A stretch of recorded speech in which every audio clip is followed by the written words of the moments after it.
Luke Gospel chapter 10, verse 19, our last scripture. Luke Gospel.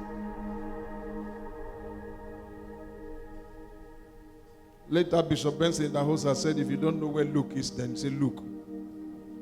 When you look, you will find Luke. All right. Behold, I give unto you power to tread on serpents and scorpions, and over all the power of the enemy, and nothing shall by any means hurt me. Nothing shall by any means hurt you. Nothing shall by any means hurt me. Behold, I give unto you power to tread on serpents and scorpions, and over all the power of the enemy, and nothing shall by any means hurt you. I like the King James version of it. Say, nothing shall by any means. I like that phrase. Nothing shall by any means. Any means. Nothing shall by any means. Either by trick, by force, by 419. Any nothing. Nothing shall by any means hurt you. So you are not only delivered, you are delivered and empowered to stay free. You are delivered and empowered to have dominion over the one who used to have dominion over you. I don't know if you're getting my point. The devil used to be the boss. The devil used to be the one treading on you, marching on your head. But now you are delivered and empowered to trample upon him, to tread upon him.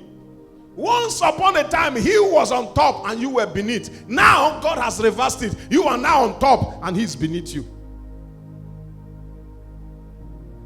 Then why are you afraid? Say, behold. To behold means to see. Behold, see. I give you authority. I give you power to tread, to rule over, trample upon. So I have power to frustrate the devil. I have power to turn the devil back from chasing after me. I have power to crush all the works of the devil, to tread upon serpents and scorpions, and over all the power of the enemy. Whether against my marriage, against my flesh, against my health, against my finances, against my business, against my career, against my money, against my children. Over all the power of enemy. Power of failure, power of sickness, power of death. Name it. I have power over them. So you will not die before your time. No need to fear. You will succeed. You will prosper in your work. You will enjoy your marriage. No one will displace you in your marriage. No one will displace you in your home. Are you hearing what I'm saying? No one will displace you where you are doing your business. No. Anything you don't want to experience, you can stop it from happening. Even when the devil throws it at you, you can chase it back. Because you have power over the devil. Now let's quickly look at it closely. He said, I give unto you power to tread on serpents and scorpions, and over all the power of the enemy. He specifically singled out serpents and scorpions. Then he grouped the rest as all the power of the enemy.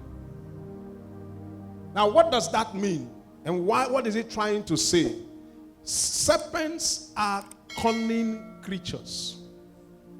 They are seductive. A snake can be around you and you will not know that the snake is there until he has achieved his aim. He can coil around you. He can even stay under your pillow.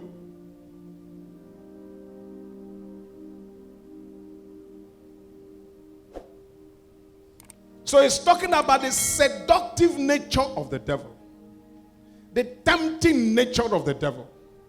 The devil can walk through your brother, walk through your sister, walk through your neighbor, and you will think it's the person who is the problem, not knowing it is the devil. The devil can manipulate your thoughts and you can think you are reasonable. You are being reasonable. You are reasoning logically, not knowing the devil is the one behind it. You know, Peter told Jesus, you will not surely die. What did Jesus say to him? He said, get thee behind me, Satan. Peter did not realize that those thoughts running through his mind was being influenced by the devil. He thought he was being reasonable. And Jesus told him, he said, you are not thinking the way you are supposed to think. You are thinking like a man. You are not thinking the thoughts of God. Because the thoughts of God is that I must do this so that man can be liberated. And so God cannot be inspiring you to stop me again when he has commanded me to do it. That's what Jesus was trying to say to him indirectly. So anybody can be manipulated. So the devil can manipulate your thoughts. The devil can influence your reasoning. The devil can manipulate another against you. So any way the devil comes to tempt you, to seduce you, to do what he wants you to do, or to go the wrong direction, he said you have power to do what? Rule over him, to say no, resist. So you have power to resist temptation to be angry, temptation to hate, temptation to steal, temptation to cheat, temptation to gossip, lie, run people down. All those wrong things you know how to do before. The devil will always come, but you have power over them. So you can say no to any wrong thing. You can say no to sin. Are you with me? Then what about scorpions? How many have ever seen a scorpion? Real life, you've seen a scorpion. Sometimes they look very small, but very poisonous. Very poisonous. The poison that comes from the tail of the scorpion torments. And if it stings you, as it's touching your skin and penetrating through the skin walls into the blood vessel, it releases it instantly. And so once the poison starts to travel, you will know, nobody will tell you. Oh my. I experienced it once. It was like I was going to go crazy. So I know. So what is Jesus saying? Jesus is saying the tormenting power of the enemy, the oppressive power of the enemy, that power and ability the enemy has to oppress, to torment, to make life miserable and difficult. He said, I give you power over it.